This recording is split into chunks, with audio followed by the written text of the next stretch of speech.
There's an investment term, or let me rephrase that, a term among investors called FOMO.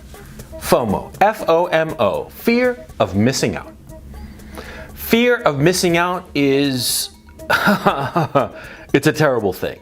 It is the worst thing. It's the worst feeling. And I've felt it, everybody's felt it. And let me explain to you what it actually means. See, there is a fear among investors that they're going to miss out on the next big thing.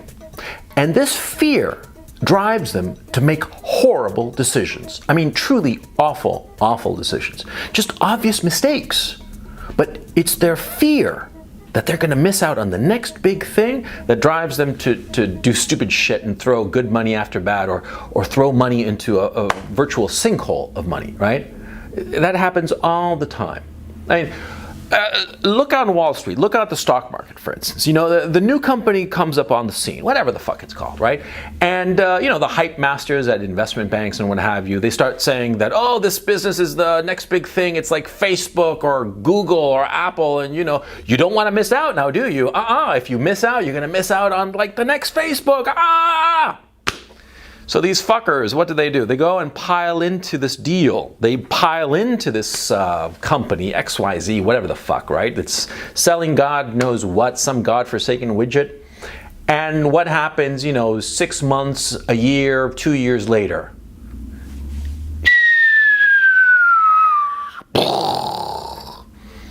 Was it the next Facebook? Was it the next Google? Was it the next Apple? No! It was the next steaming pile of shit. That's what it was. Yeah. Yeah, that's the truth of the matter. See, but see, all these guys, they went in and they bought XYZ. They got into this deal because they were so afraid that if they didn't get in, they'd be missing out. Huh? Yeah. Yeah. Chasing fashions. You see it in a lot of different areas, not just like investing. You see it in all kinds of situations. You see it in romantic situations, right? You're dating some woman, and she's really gorgeous. I mean, 10 on a 10 scale, right? And she's just a terrific lay, right? But she's kind of dumb, kind of stupid, right? She's kind of stupid, and you know, on a moral level, she's kind of like an awful person. But she's really gorgeous. I mean, all your friends give you high fives when you show up with her, right? And, you know, in bed, she's great. But, you know, she's whiny and she's lazy and she's sort of slovenly and she doesn't cook and she just drains your bank account and she's kind of awful. And what do? You stay with her. Yeah, because you're afraid of missing out. You're afraid of missing out on this great lay who looks good on your arm, right? Right. Yeah. What? You think I haven't been there? Yeah, of course I've been there. Yeah, because I'm older. I've lived longer than you. And so I've seen more. I'm not smarter. I've just been around longer. And I've been in that situation of some woman that I don't want to give her up, even though I know that she's awful for me, because I'm afraid of missing out. And it's happened to me that I've been offered some deal, that it's a sweet deal, or it seems to be a sweet deal. But then I start looking at it more carefully, and, you know, there's nothing to it. And if I get into this deal, I'm going to lose my shirt, right? But there's the hope that maybe, and so many other people are excited about this deal, that all of a sudden, even though my rational mind recognizes this is a horrible deal, I get this visceral sense, this excitement, and I want to get into this deal, even though I know I shouldn't. Yeah. Yeah, it happens to everybody in all kinds of situations. You know, business deals, romantic situations. I knew this one guy. Okay.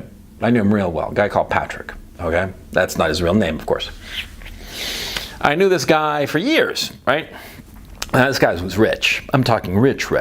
Okay.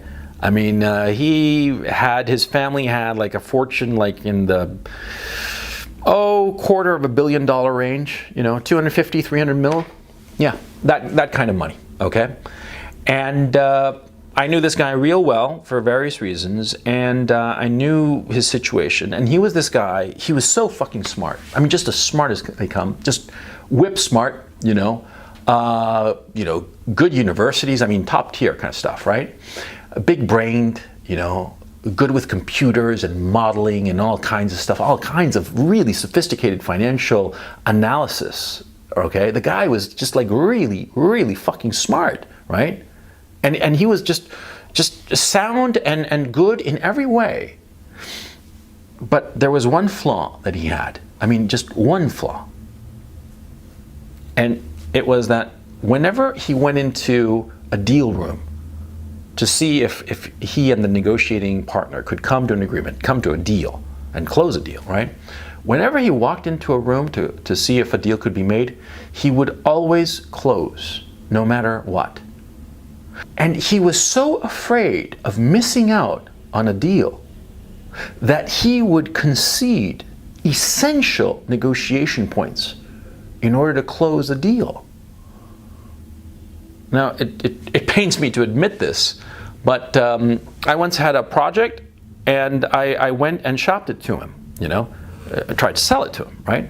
And it was this project that, I knew that this project had problems, but it's not that I hid anything from him. I showed him all of the paper, all of the documentation, and he was very good at due diligence. I mean, he was just scrupulous about checking every little thing to make sure that everything was on the up and up, and I did not present him with anything that was not anything short of being on the up and up, right?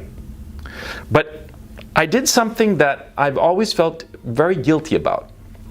And what I did was I walked in, and as soon as he raised any objection, I said to him, look, Patrick, man, I mean, if you're not into this deal, I'll go, just and talk to John and Steve and Barry, not their real names, obviously. I'll go and talk to John and Steve and Barry, who will probably like this deal. So, I'm giving it to you first, but, if you're not interested, just tell me now, so I'll go and shop it to those other guys, right? His entire demeanor changed radically. And within 45 minutes, we had closed a deal.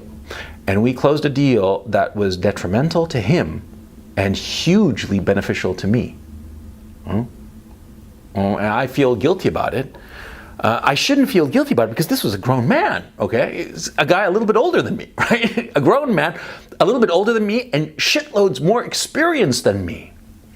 But he had this need to close no matter what. He had this need to close. And when I mentioned John and Steve and Barry, who were real guys, I mean, he knew them, right? I mentioned these John and Steve and Barry. And see, I was talking to him first because I knew that if I talked to John and Steve and Barry, they'd look at my project and say, yeah, very interesting, but there's this, and this other problem, so I'm going to pass. It was the reason I was talking to Patrick first, because I knew he'd say yes, and he would say yes especially if he knew that he might miss out. His fear of missing out was so profound that he agreed to a deal with me, and it was a deal that was very lucrative for me and not a very good deal for him. The fact of the matter is that under this guy's stewardship, his family fortune went from $250 million to, I would guesstimate, not more than 25 million. Yeah. I think that he blew 90% of his money, of his family's money, on deals that he just had to close these deals. He was so afraid of missing out.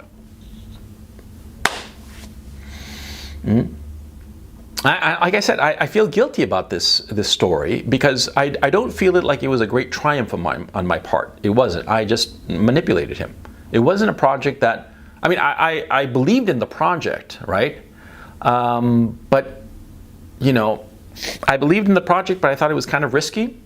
And those other guys that I mentioned, those are fictitious names, but they represent real people. Those real guys that I would have shown the project to would have pointed out instantly the risks of the project that I was involved in, and they would have said, it's a very interesting project, but it's too risky for my blood, and I'll just pass.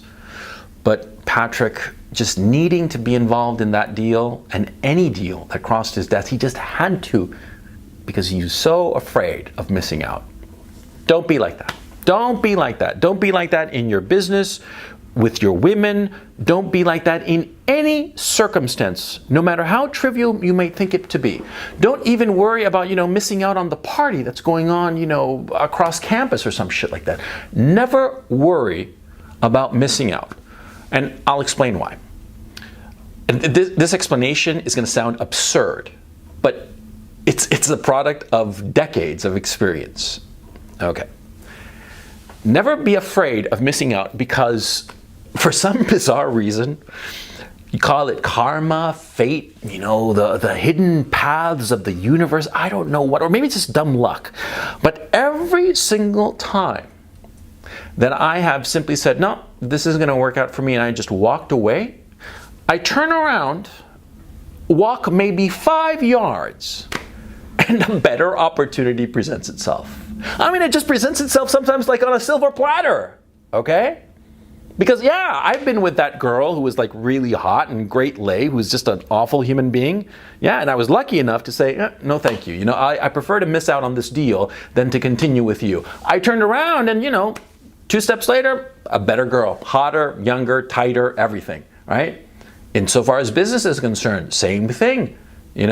I've seen some deal, some project or something, and it looked really cool, but, I said to myself, I don't really buy this shit, and turned away, walked 5 yards. I'm telling you, the universe, karma, or maybe it's just dumb luck, but it has this habit of presenting you better options when you walk away.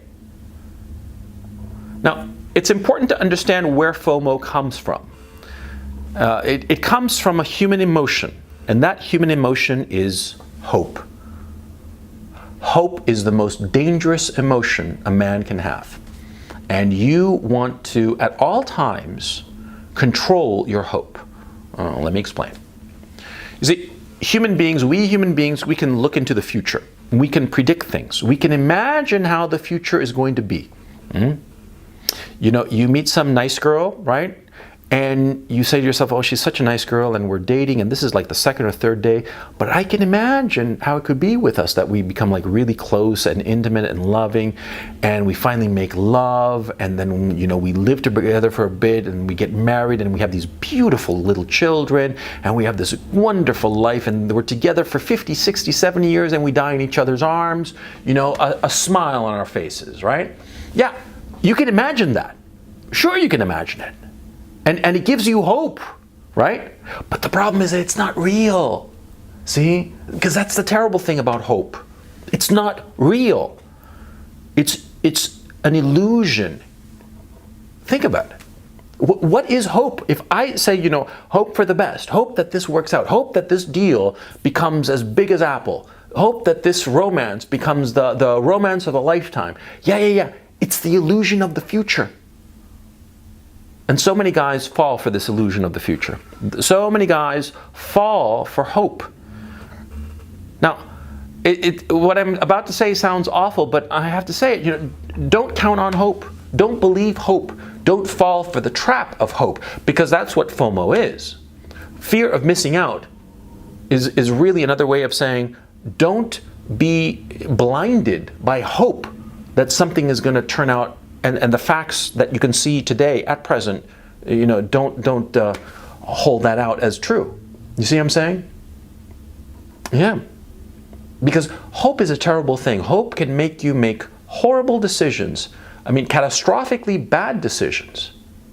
With the expectation that, it'll turn around. It'll happen, it'll come around. The wheel will turn my way and I'll come up aces, finally, Like Patrick. Patrick kept going into deal after deal after deal, and he frittered away his family's money. He frittered away a huge fortune, hundreds of millions of dollars, on hope.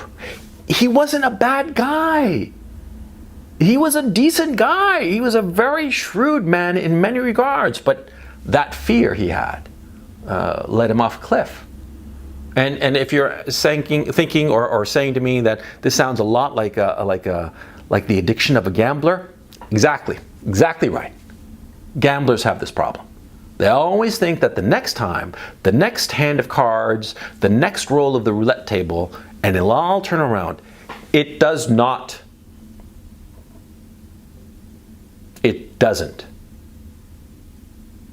So, if you think that you're in a situation that you cannot afford to miss out, then I want you to do something. It's very simple. I want you to deliberately walk away. If ever you are in a situation where you think that missing out is going to be the worst thing ever for you, then you have to stop right then and there, turn around, and walk out the door. and don't even look back. Because if you ever feel that you have to do something, that if you miss out on this opportunity, it'll be the end of your life, trust me, it won't be the end of your life. You'll do fine. Even if the water is up to your chin and you're about to drown, you know, and you know the life hoop or whatever the fuck, right, it lands right next to you, but you know there's some conditions there, some strings attached, you know, walk away. Walk away.